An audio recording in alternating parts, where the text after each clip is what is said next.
Kamu pakai KB suntik 3 bulan. Ada beberapa ciri sebenarnya kamu tidak cocok pakai KB suntik 3 bulan. Ada 7 ciri. Kamu harus dengar sampai tuntas agar kamu paham dan tidak salah paham.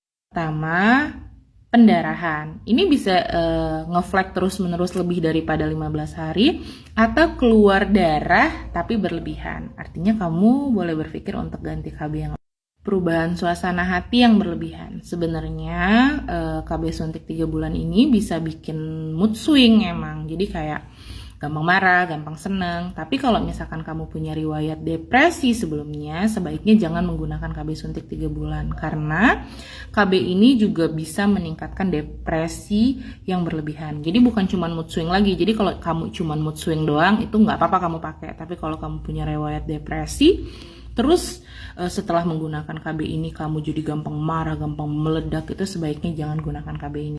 Dan yang harus kamu tahu bahwa KB suntik 3 bulan ini bukan KB yang direkomendasikan untuk digunakan dalam jangka panjang. Jadi tidak boleh dipakai lebih daripada 2 tahun karena dapat terjadi penipisan tulang yang suka kita bilang osteoporosis. Jadi FDA nggak menyaranin ini KB dipakai dalam waktu jangka panjang.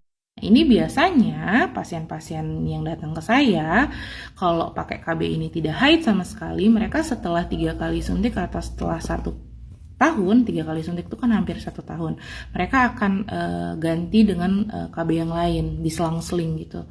Karena mereka merasa tidak nyaman selama 1 tahun atau hampir 2 tahun tidak haid sama sekali. Ada yang ngalamin. Nah, kalau kamu pakai KB ini, terus berat badan kamu naik terus, kemungkinan setiap kamu pakai suntik KB ini, berat badannya juga akan semakin naik terus. Jadi, kalaupun kamu olahraga, jaga makan, kemungkinan naiknya itu akan naik terus. Kebalikan kalau berat badannya turun terus, kemungkinan berat badan kamu akan turun terus. Jadi, berat badan ini salah satu indikator penentu apakah kamu cocok atau tidak cocok, karena bisa naik terus atau turun terus.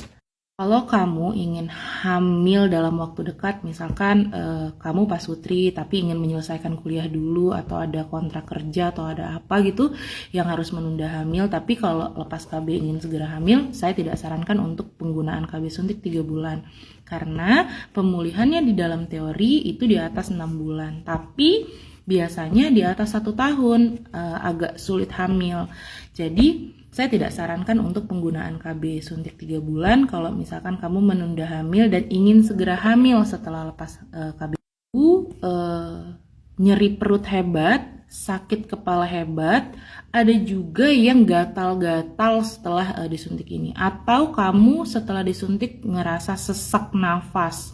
Itu juga ada beberapa, walaupun jarang, yang ngalamin itu. Jadi kalau misalkan kamu ngalamin salah satu dari yang saya sebutkan itu, bisa jadi itu tanda kamu tidak cocok sebenarnya menggunakan KB suntik 3 bulan dan harus berpikir atau konsultasi lagi untuk menggunakan KB yang lain.